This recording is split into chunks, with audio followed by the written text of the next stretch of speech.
told you so. I'm a kid in the candy store. Put the leather on the denim. I ain't the cure, I'm the venom. If you wanna find me, find the taillight. Something's coming in, you're gonna wanna take a red eye. It's time to go. It's time to go. Get ready. Get ready. Get ready.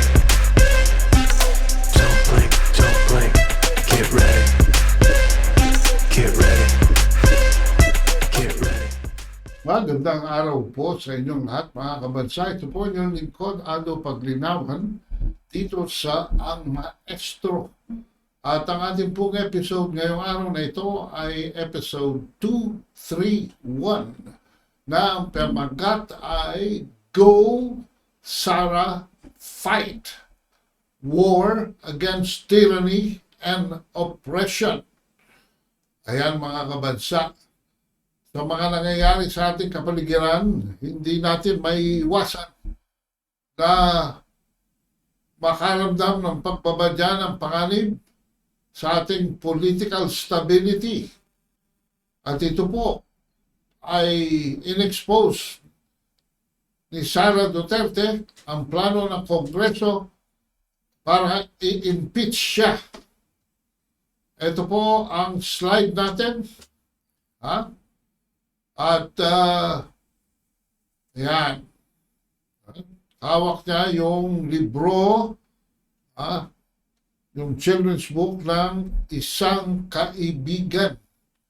At pakinggan natin ang managanap na hearing sa Kongreso.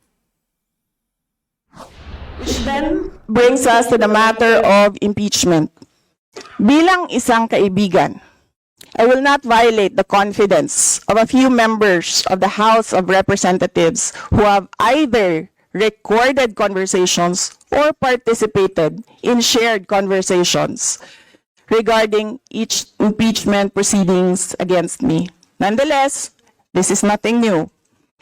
Talks of impeachment have been ongoing for several months now. In fact, a member of the lower house has publicly declared in an interview where she was quoted by the Philippine Daily Inquirer saying that in light of the possible numerous violations of the OVP on the use of the 125 million confidential fund, which is not in the 2022 General Appropriations Act, we are not discounting the fact that it may file an impeachment case against the Vice President. Surprisingly, despite the absence of proof as to any wrongdoing, she already revealed the grounds for impeachments when she was also quoted saying as, especially on the misuse of public funds, technical malversation, and violation of the 1987 Constitution.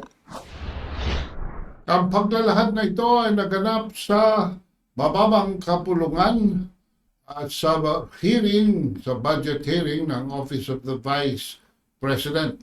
At isa sa mga mabangis na kongresista na nagtanong sa kanya ay ang Kabataan Party List Representative na si Raul Manuel na nagbigay ng kanyang incompetenteng analysis, pointing out where the book should have been corrected before being released. Ito po ang pananaw ng Representative Manuel. Topic, Madam Chair, is ang gusto ng OVP ay 2025 budget. Mapag-usapan din natin siya maliban sa past budgets. Madam Chair, I'd like to discuss yung 10 million peso project na children's book. Madam Chair, dahil ayaw din po ng resource person ng question and answer, then ang paraan ko na lang po ay hindi pa tanong. Tell the committee sino po ang editor ng children's book na ito. Madam Vice President. Madam Chair, all the answers are, wala yan doon sa opening statement. I will forgo the opportunity to defend the Office of the Vice President 2025 budget proposal by question and answer. And I will Madam leave Chair, it to the House of Representatives to decide the proposal as presented. The name of the auditor of the children's book. Yan ang nangyayari kapag Honorable hindi I na would narinig. ask a question. I asked the resource person to tell the name, pero baka hindi pa na-distinguish ano yung tanong, ano yung hindi. Pero since ayaw pong ibigay yung name ng editor ng children's book, ito kasi yung point natin, Madam Chair. The book contains many errors. Sige po, pakita po natin. Kasama po dyan dahon ng banahaw. Wala naman pong dahon ng banahaw. Baka anahaw po yung tinutukoy. Yung word na sila, dapat po sina. Tapos yung walang awa, dapat nga may hyphen po yan. Tapos, Madam Chair, nakalagay din yung pugad daw ng kwago ay nakapatong sa sanga. Madam Chair, sabi ng mga eksperto, ang owl's nest, hindi po ay nakapatong sa sanga. Nasa either butas po yan ng mga puno or nasa ilalim ng lupa. Next, Madam Chair, this book is not child-friendly as per writers kasi pag children's book, Madam Chair, hindi lang yung text yung mahalaga, pati yung visuals, Madam Chair. So, yung illustrations are not cohesive, para yung elements pinatong lang sa background, tapos low value ito for illustrations kasi, Madam Chair, kahit nga yung pangalan ng illustrators ay maliit compared dun sa pangalan ng author. When in fact, for a children's book, magkasing-bigat po ang papel ng illustrator tsaka ng author. Also, Madam Chair, sa content, nag-i-impose po siya na kung paano dapat umasta ang isang kaibigan. But, Madam Chair, for children's books, dapat hindi siya nag-impose ng anumang bagay sa bata. It should be fun. Masaya lang dapat yung bata na binabasa yung libro. So, Madam Chair, this book na pinopropose na pondohan, and actually, ang topic na nga natin, 2025 budget, gusto ng resource person, we limit to the 2025 budget, pero hindi pa rin sinasagot. But this, Madam Chair, will just Pinabigyan natin dito si Raul Manuel sa kanyang mahabang incompetent analysis. Dahil dito sa litratong ito, mga kabansa, pinapakita namin sa inyo na ang nest ng dalawang kwago na nandyan sa inyong kanan ay nakapatong sa sanga. Hindi ito nasa loob ng butas ng puno o nasa ilalim ng puno. Pangalawa, mga kabansa, hindi alam ng isang kongresista na mayroong banahaw tree na pampitong endemic species of Rafflesia found in the Philippines and resembles balite, but is different and among other characters having more confluent word ornamentations, more numerous and densely packed processes on the disc, and more numerous slightly immersed anthers. Ito, papakita namin sa inyo, mga kabansa, ang banahaw tree. Isang kaibigan, kwento ni Tinday Sara Duterte. Siya ay sagana sa pagkain at kaibigan, at ang kanyang tahanan ay laging bukas para sa masasayang salo-salo. Kasama sila Uwak, Tikling, Kalapati, Loro at marami pang ibang ibon. Ngunit dumating ang isang bagyo, walang awa na sumira sa kanyang pugad at lahat. Tuloy-tuloy ang circus sa legislatura. And tensions were running high during a huge part of the budget deliberations as Duterte refrained from replying directly to almost all questions. Bakit? Because most of them were irrelevant at panggugurgur lamang. Due to this, ACT Teachers Party List Representative Franz Castro likened Duterte to a squid, mga kabansa, sa isang pusit who releases ink when under pressure as the Vice President deflected questions relating to her office. Ayan, mga kabansa. Pakinggan natin ang pagpupusit-pusit dito ni Francis Castro. Yes, you may proceed. I request that the chairperson of the Finance Committee preside over this hearing. Madam Vice President, with due respect, you are not allowed to do that, Madam Vice President. You are not allowed to introduce any motion. You are a research person. this Not- hearing, Madam President, I did Vice not move, President. ma'am. I requested, as same vein. your resource person, I requested So that the your request chairperson is of the denied, committee. Madam Vice President. Just please answer the question. The issue on confidential funds falls squarely within our discussion of your 2025 budget. Narinig mo yung sinabi niya, ma'am? Narinig mo yung, please proceed. nakikinig ka sa kanya kanina? Absolutely. Walang rules dito. Please proceed and answer the question. It's a very simple question. Di ba? Please explain the specific spending on those items that she enumerated, amounting to a total of, honorable friends, do you want to amounting repeat to a that? total of 73.287 million. So, dahil may notice of disallowance, so ibig sabihin, Madam Chair, illegal ito at not in accordance with the joint circular by the COA, BBM, and other related agencies. So, kung ito ay dinisallow, so ibig sabihin, illegal yung paggamit nito. Madam Chair, nitong mga items na binanggit ko po, Madam Madam Chair. Chair, you Madam cannot Vice President. you cannot allow a member of the House to just claim that it is illegal.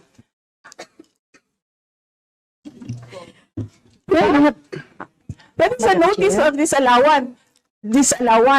That is a procedure inside the Commission on Audit. Hindi sa upuan niya. Honorable friends, Okay, thank you, Madam Chair. So, thank you for the explanation, Vice President. Okay, next. According to accomplishment report of OVP, it spent 10 million for payment of reward. So, Madam Chair, in 11 days, ilang tao kaya at magkano kada tao ang reward? In fact, COA disallowed the whole amount spent by OVP for payment of reward. Hindi ba, Madam Chair, questionable ito? Madam Chair, the invitation letter that we received from the House of Representatives. Dear Vice President Duterte, the House Committee on Appropriations will hold briefings, hearings on the budget proposals of various departments, agencies, and corporations relative to the fiscal year 2025 National Expenditure Program as the basis of the fiscal year 2025 General Appropriations Bill. Nasaan? Sa presentation ko kanina, ang haba. Ang confidential funds. we move to the next Madam Chair. person on the list. Madam That Chair. this, Madam Chair. hindi na po tayo matatapos. Yan ang sinabi ko sa iyo kanina. Ayaw mo maniwala sa akin eh. Aabot talaga tayo ng bukas dito. Diba? Madam Chair. Is this an inquiry regarding? He said, Yes, and Yes, please, ma'am. I remind also our Yes, ma'am. resource persons to please act in a respectful manner. Pasensya na po, hindi po kasama sa poder ninyo ang pagpa-fire ng presiding officer ng hearing na to. So yes, you may so proceed if po. you allow members of the House of Representatives lines like what you just said, like pusit, bakit mo ako kinukrucify for saying a fact that somebody is convicted of child abuse sitting in the chair? Pusit, and then I cannot fire the presiding chair. So bakit? Yes, we Bakit napaka one-sided nito, ma'am? noted po. Dahil ba madami kayo dyan sa kabila at nag-iisa ako dito? We note all your comments, ma'am, and let us now proceed. Thank you, ma'am. Thank you, ma'am. Madam Chair, point of order. Yes, the Honorable Benny Abante. I just came in. I hear this. We're not talking about the budget. We're accusing each other here. I'd like to find out from the resource speaker if this is the kind of hearing that we're going to have. Sir, I am not the presiding officer of this hearing. I know. Yes, sir. But the thing is, you're asking questions, Madam Chair. The resource speaker does not have any right to ask questions. Or do you have? Where is that Madam Vice in your President, rules that Madam a Vice resource President, person this is a cannot budget hearing. request for Please, clarification? Some order, please. Some order, please. Yes, Honorable Benny Abante, you may proceed. I'm just asking a question to our resource speaker, you know, because she's asking a question and she's accusing some of the members of this committee. I just would like to find out if we are the ones that have the right to ask questions and her right is to answer the questions of the committee. Okay, so we Yun lang po sa akin yung point of order, Madam Chair. Yes. I think you understand me, Yes. Madam Vice President, am I right? No, sir. I'm gonna ask No, so- the chair to ask you to clarify what are my Yeah, accusations. please wait to be recognized, ma'am. Pasensya na po. Una-una, ito ay isang budget hearing. Ano ang ginagawa nitong convicted felon na si Francis Castro na nagtatanong siya tungkol sa 2022 budget, with the prodding of Representative Brosas behind her, patawa-tawa pa siya. Hindi ba yung question na yan about the confidential funds for the 2022 budget ay sinumitin ninyo na sa Supreme Court? Ano ang karapatan ninyo magsabi na dinisalaw yan ng COA at therefore gusto nyo kami paniwalain na yan ay illegal? Dahil wala pang desisyon ang Korte Suprema tungkol dyan. Sino kayong mga mambabatas na nagsasabi sa amin ng legal o hindi legal? Hindi nyo trabaho yan. It is not your job to interpret the law. There is nothing illegal in a disallowance. It is only held pending to liquidation. It is disallowed until liquidated properly. But COA doesn't go to the extent of declaring whether that is legal or not legal. That is up to the Supreme Court na kayo mismo ang nagdulo.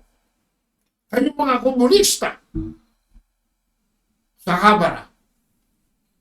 So tinatanong nyo ngayon si Vice President to go sub judice against a court interpretation that you are requesting. Pangalawa, ano ang binabat-bat-bat nitong mambabatas na si Abante na walang karapatan magtanong ang isang resource person?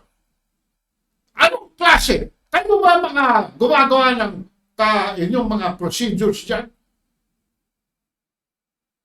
Provided it is addressed to the chairman of the committee, a question can be requested and a clarification can be made, provided it is. And Inday Sara was transacting through the chairman. At some point, na incompetent na tataranta itong si Kimbo. So, ang sabi niya, nasaan ba yung si Saldico? Dahil ito, hindi naman ito ang chairman ng Appropriations Committee. Si Saldico. Deputy lamang ito. Eh, nandun si Saldico, nagtatako. Kabansa.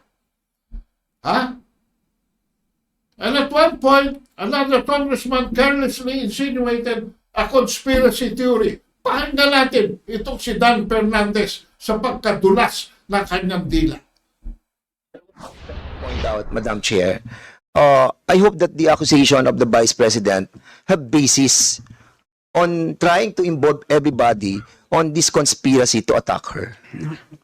So just to I just want clarify, it to be clarified, Madam Chair. absolutely, we have absolutely no plan, any conspiracy, if I may use that word, to attack, if I also may use that word. Nandito lang po tayo para kilatisin ang budget ng isang ahensya ng gobyerno. Yun lang po, maliwanag. May point of clarification, Madam yes po. Chair. If that conspiracy theory of having this a pre-attack on her budget is being conspired by this committee. And if that is so, let me out, Madam Chair. Hindi po ako kasama doon. And I hope that the good Vice President will amend her statement involving everybody for this action taken by this committee, Madam Chair. Would Madam Chair, Vice President wish to? I did not say tumatawa. Gusto niyo ulitin? Gusto niyo ipabasa ulit sa secretary kung ano sinabi ko? I did not say tumatawa kayo. Number 2, I did not say attack by the committee. Number 3, I did not say collective action. Sa kanya nang galing yun. I did not say conspiracy theory. Sa kanya nang galing yun. Pabasa niyo ulit kung ano sinabi ko. And so, Madam Vice President, because those words were uttered Madam Chair. by Madam someone, Chair, I just just because you don't like my answer, you don't like how I answer, you don't like my demeanor, hindi ibig sabihin na hindi ako sumasagot. And that's the reason why, Madam Chair, I asked for the point of clarification. yes. So And, again, I had. Now that the Pwede lang Vice po sana. Now that the Sandali Vice lang po. President Sandali lang po, para hindi po tayo nagsasabay-sabay. Merong clarification na hiningi. Nako, hirap na hirap si Congresswoman Kimbo na hindi hindi marunong mag-preside at siya mismo natataranta. Dan Fernandez, ano hinihingi mong clarification? Hindi naman siya ang nagsabi niya. You are asking the Vice President to clarify over something that she did not say? My God! Anong klaseng circus meron kayo dyan? Ano ba ang gusto niyong palabasin? Is this a investigation hearing on the 2022 budget? Or is this a clarificatory hearing on the 2025 budget? Kayo ang out of order dyan. Ha? At hindi kayo marurunong. That is why sa talino ng ating Vice President, kinukorek kayo dahil buhol-buhol na ang inyong mga dila. You are looking for transparency. Humihingi lamang ng 10 million, 50 pesos for 200 copies. Ha? In other words, ano lang ito? Patikim pa lang ito.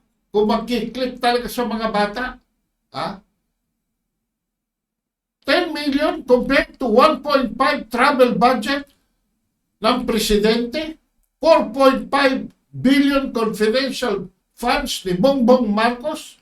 Kayo, mga taga-kongreso, 800 billion ang program funds.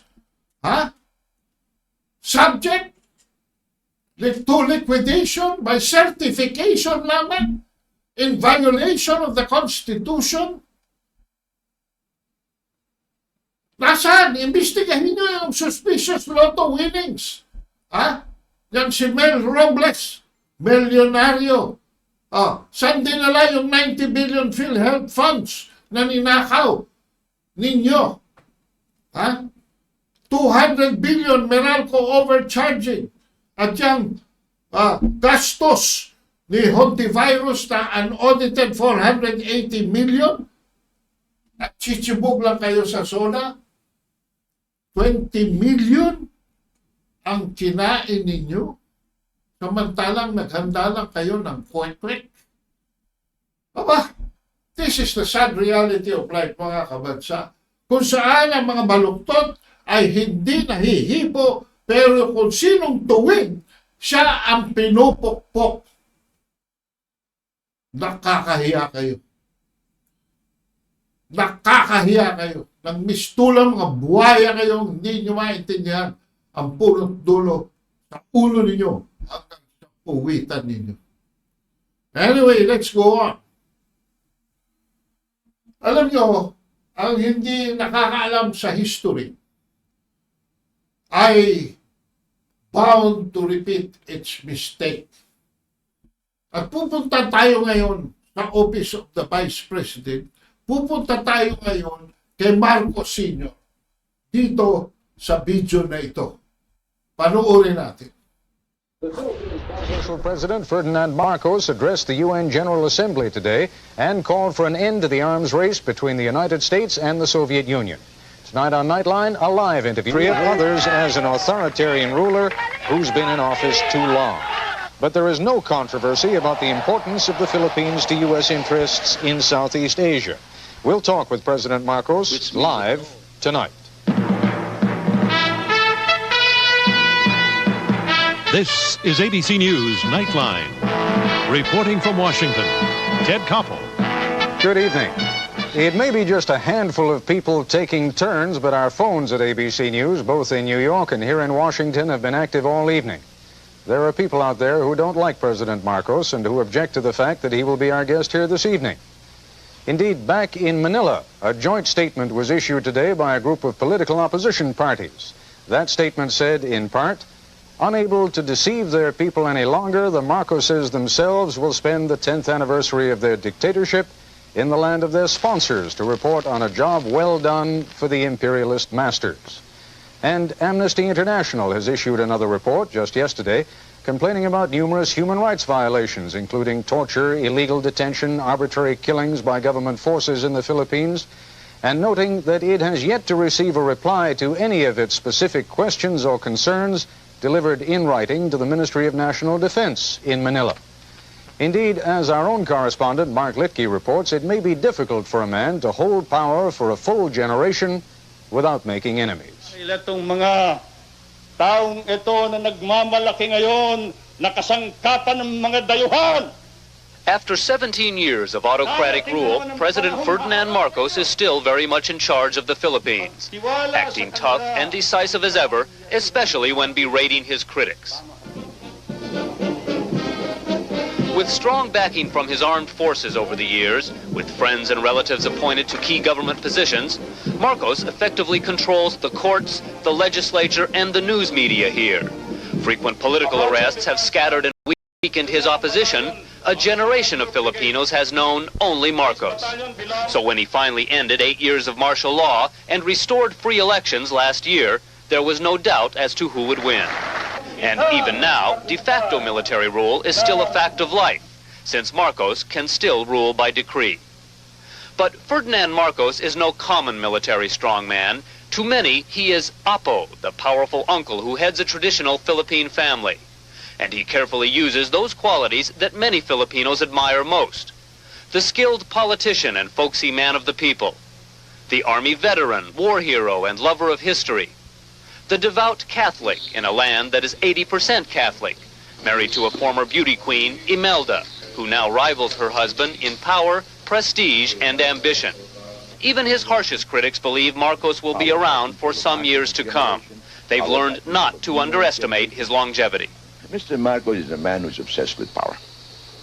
And all the moves he takes are always premised on whether or not they will affect his power and his staying in office. Very ruthless.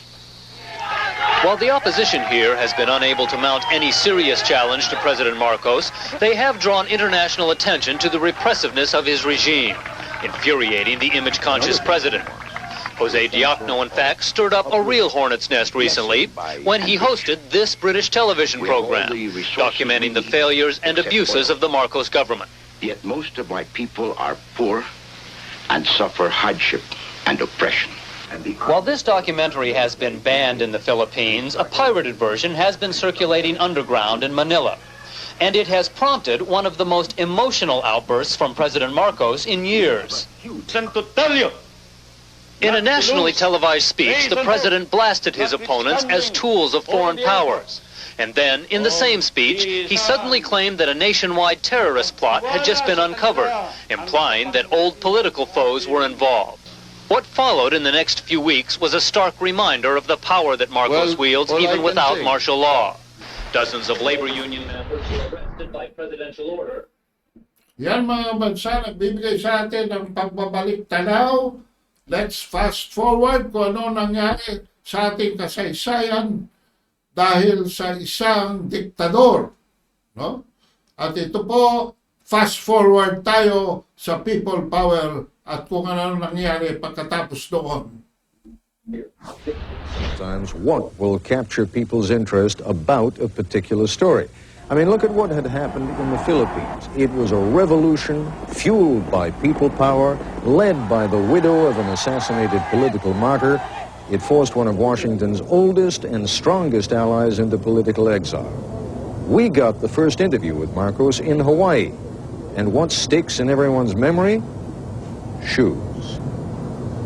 When people heard I was coming out to do an interview with you, you know what most people are interested in? Your wife's 3,000 pairs of shoes. How many shoes How many shoes? can you wear on 20 years? Exactly. How many can you? Well, she gets all kinds of, buys all kinds of shoes. She has probably to change shoes twice a day. And there are parties where she can wear high heels. There are parties where she has to wear short heels. Mr. President, 3,000 pairs of shoes. Hundreds and hundreds of... 20 years. Those are collections for 20 years. The extravagant use of money and power. Ayan mga kabansa, isang rehimen na pinabagsak dahil sa mga sapatos. At yan ang malagim na kasaysayan na dinulot ng greed for power ng isang diktador.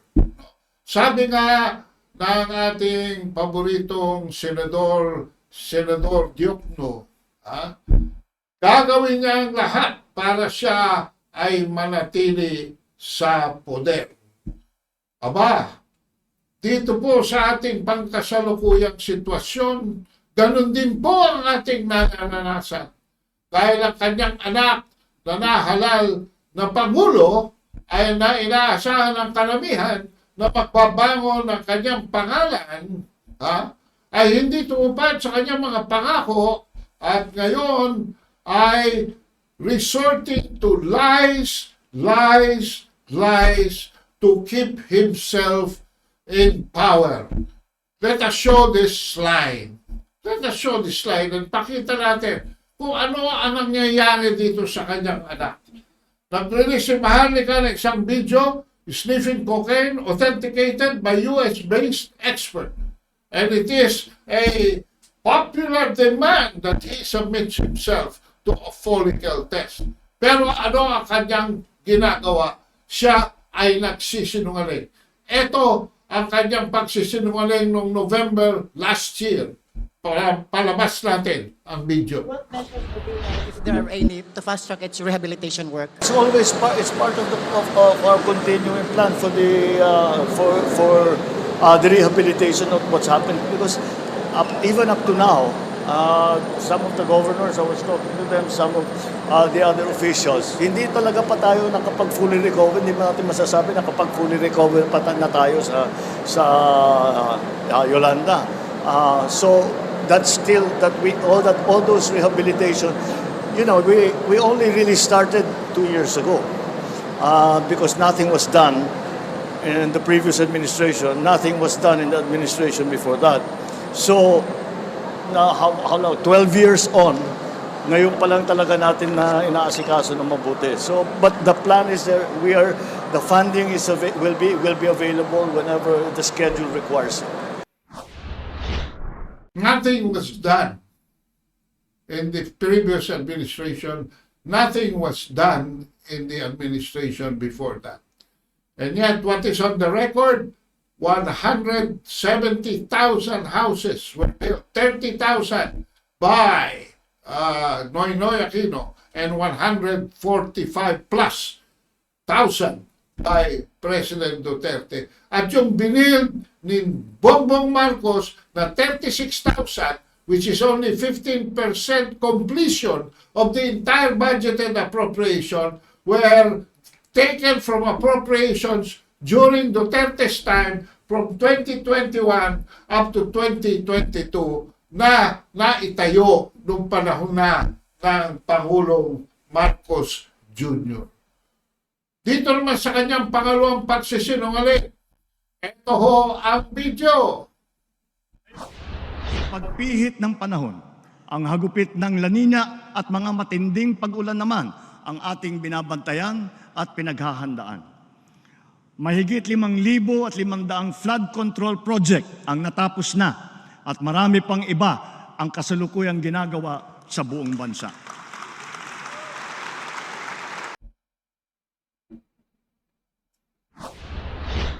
Ito ho ay mapapatawad natin. Kasi once, okay lang. Twice, pwede pa. Pero kung pangatlong beses na at saka braced na, mga parang niloloko na talaga tayo ng lantaran, harap-harapan. No? Parang sinusulot na tayo ng masamang daliri sa ating, sa harap ng ating mukha nito.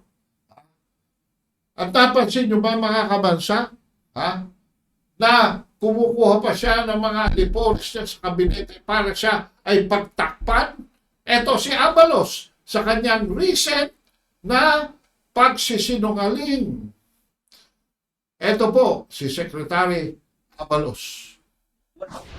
Laman, maski Silverito, this is purely a police operation.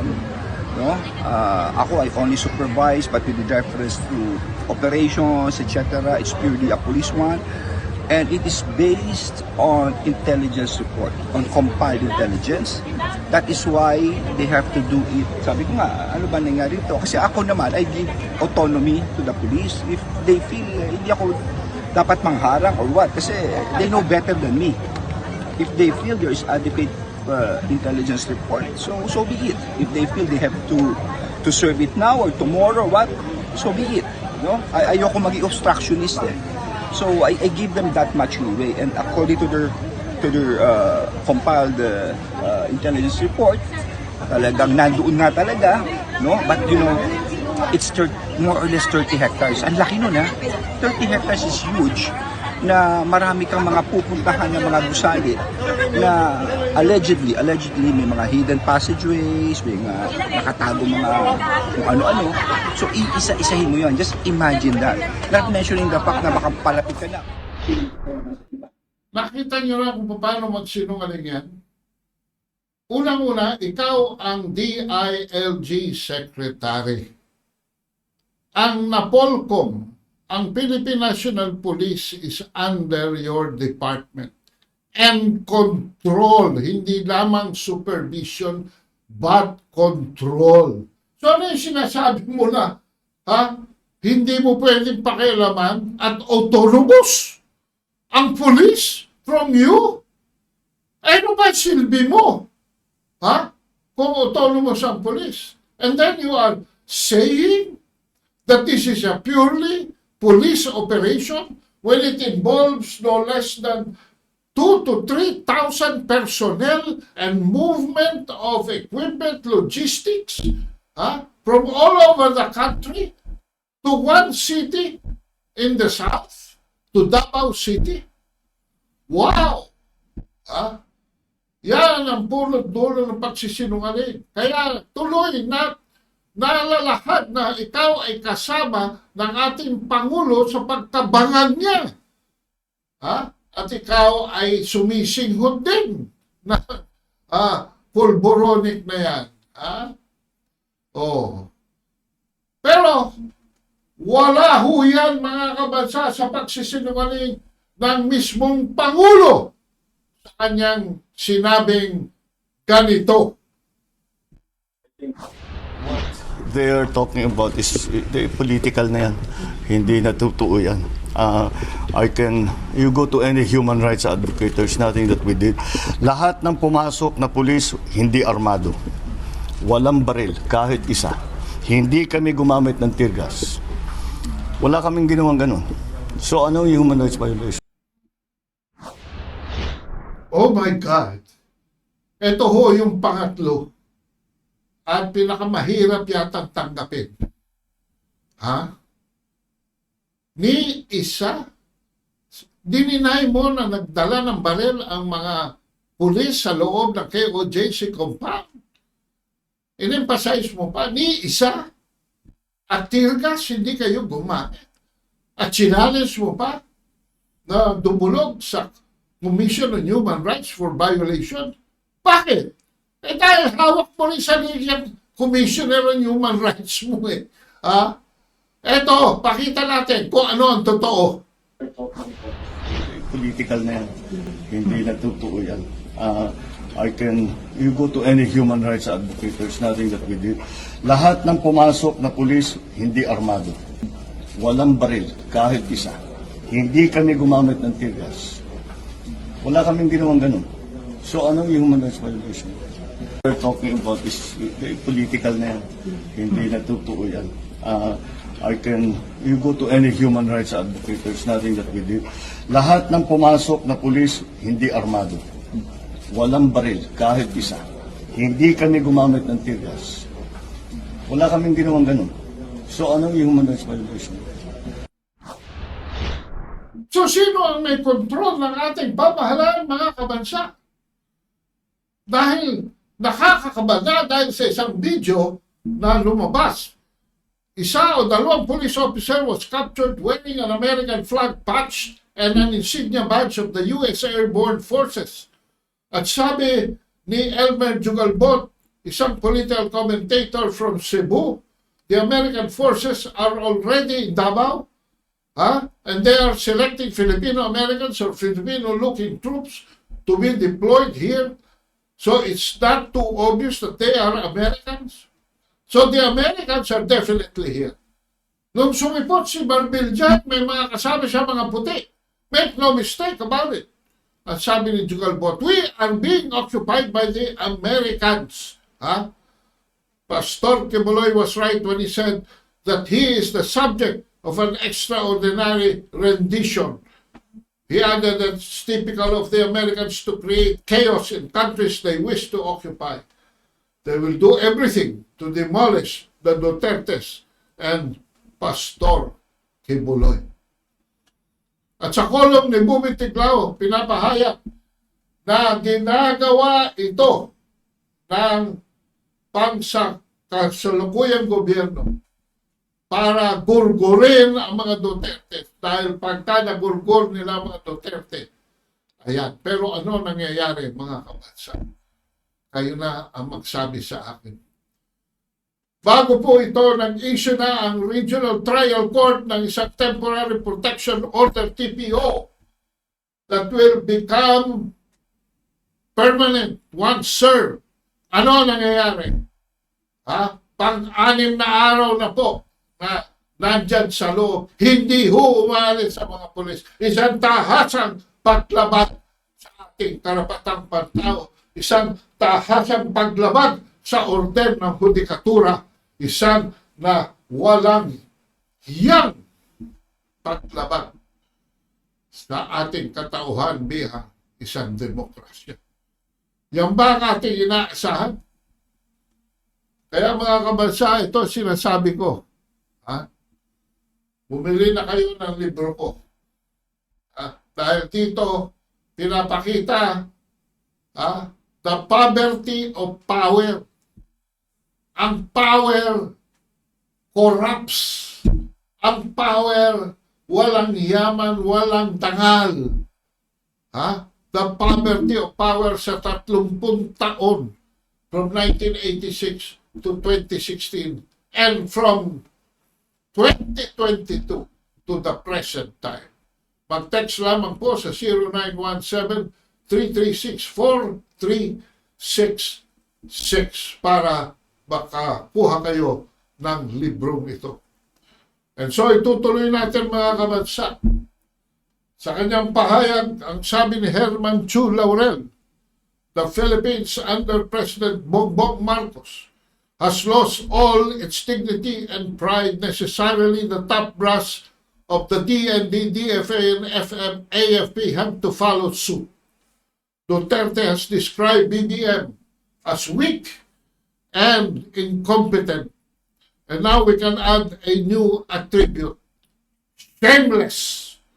They have been too low. They have bent too low. They will find out eventually that the master they bent and kneel to will abandon them. When the crunch comes. How low gaano pa kababa, mga kabansa, ha? Pupunta si Bongbong Marcos. Ha? At ano ang leksyon dito, mga kabansa? An incompetent leader is a nation's greatest liability, for they turn opportunities into crisis. Ayan. Opportunities na. Napunta pa sa crisis. Eh, hindi ba yan eksakto ang description of this political, social, and economic situation that we are now in? Sino ba talaga ang nagpapatakbo ng gobyerno ito? Na ang mga armed forces of the Philippines, dito sa salita ni Major General Romeo Pocis, no? Ano sinasabi ni Major General Romeo Pocis? In a move to serve the arrest warrant of the kingdom's Pastor Kibuloy, more than 2,000 policemen led by the regional police chief barged into and forcibly entered the compound, tear gassing the church people in the process. Sensors and jackhammers are being used to flush out Kibuloy, who is suspected to be hiding underground in the compound.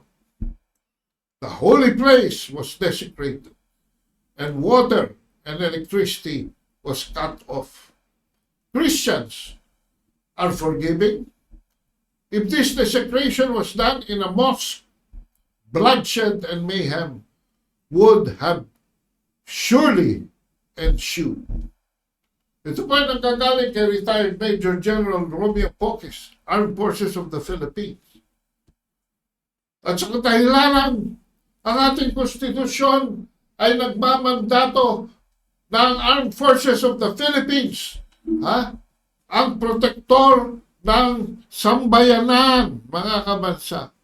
Protektor ng sambayanan at protektor ng Estado. Dumudulog tayo to all men and women of uniform. Protect the people and the state. Pinapakita ng gobyerno ito na ang mga ginagawa niya ay taliwas na hindi lamang sa batas, kundi sa marangal na pamumuhay ng bawat Pilipino. Ito ay isang dagok, mga kabansa, sa ating demokrasya. Ito ay isang malupit na suntok sa ating freedoms. The freedom of the press, the freedom of assembly, the ordinary citizen's freedom of expression, the freedom of religion, and even the freedom of assembly, and even the freedom of movement.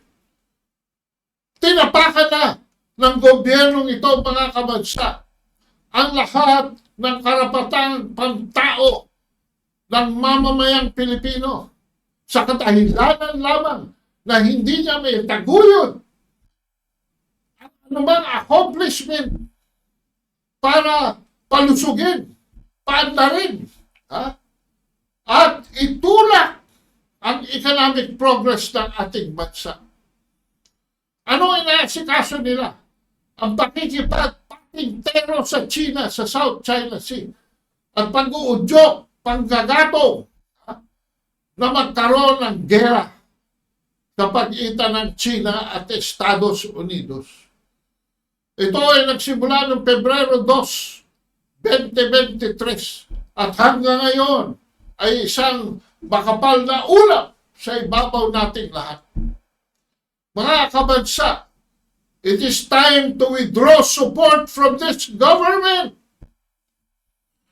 It is time for Marcos not just to resign, but to distance himself from power and allow somebody more competent, which the Constitution provides to be the Vice President, to go and fight for the people, fight against tyranny, fight against the oppression.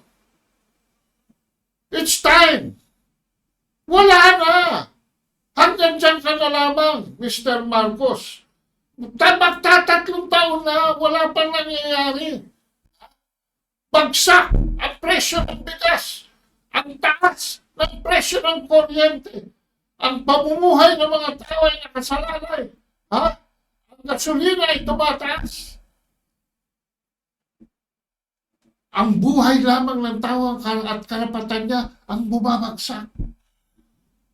There is crime in the streets.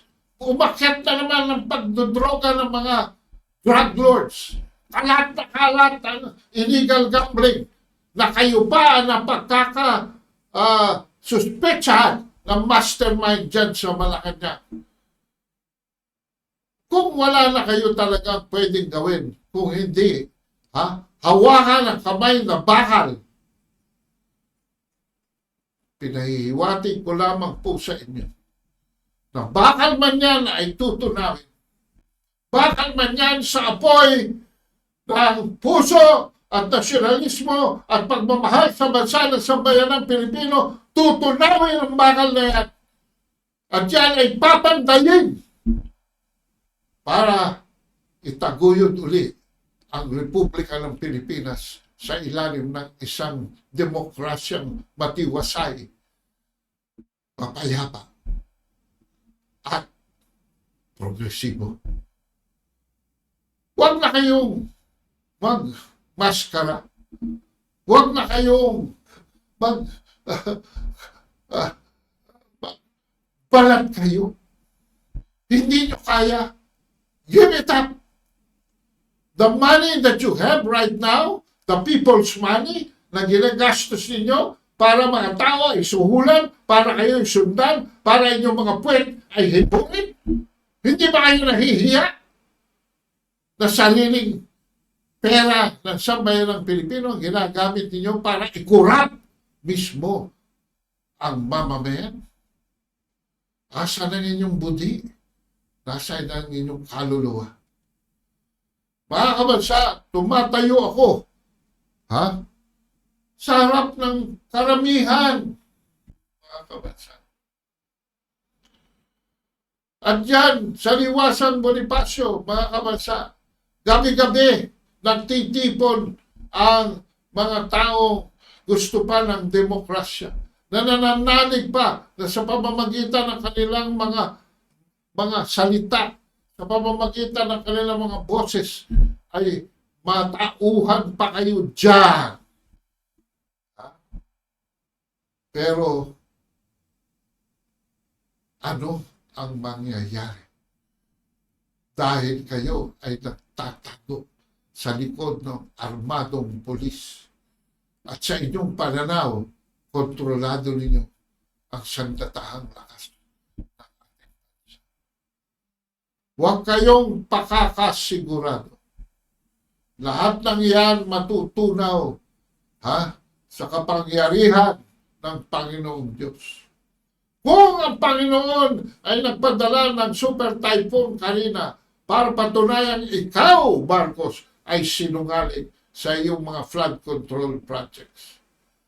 Kung sa video mismo ay naririnig namin ang iyong pagsisinungaling, you are claiming achievements na wala ka namang kinalaman. Dinidiin mo pa si Noynoy Aquino. Sumalangit nawa ang kanyang kaluluwa. Kinukuha mo pa ang achievement ni Duterte. Yan. At tapos ngayon, sasabihin mo sa amin na walang baril, ni isa, walang tinkas. Hello! Gumising na kayo. Bago ang sambayan ng Pilipino ay gisingin ni Thomas Jefferson dito sa pangwakas na salita ko ngayong araw na ito. When tyranny becomes law, rebellion becomes a duty. When tyranny becomes law, rebellion becomes duty. Kung ang opresyon at tiranismo ay magiging batas na, kung ang kaguluhan hindi lamang sa kaisipan ninyo dahil kayo mga bangat, kundi sa inyong ikinikilos at pagpapatakbo ng bansa ay maghari na ang kadiliman at maging batas na para sa lahat.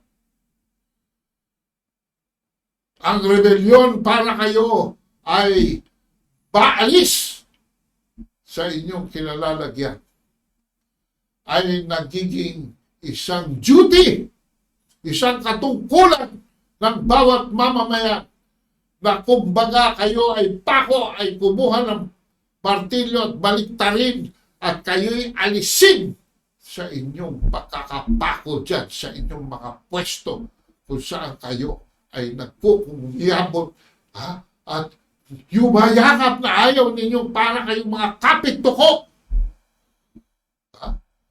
Para sa iyo yan, Raul Manuel. Para sa iyo yan, Francis Castro. Para sa iyo yan, Dan Fernandez. Para sa iyo yan, Miss Brojas. O Brojas o Brosas. Ano ang pangalan mo? Wala ka naman sinabi. Huwag na kayong tumakbo ulit. Baka pag kayo'y nagkakampanya, ay naku, baka ano pa mangyari sa inyo.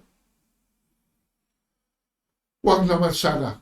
Because when tyranny becomes law, sabi ni Thomas Jefferson, hindi ho akin yan. Kay Thomas Jefferson yan. Galing ho yan sa isang Amerikano. Rebellion becomes a duty. Maraming salamat po sa inyong lahat. It's time to go. Get ready.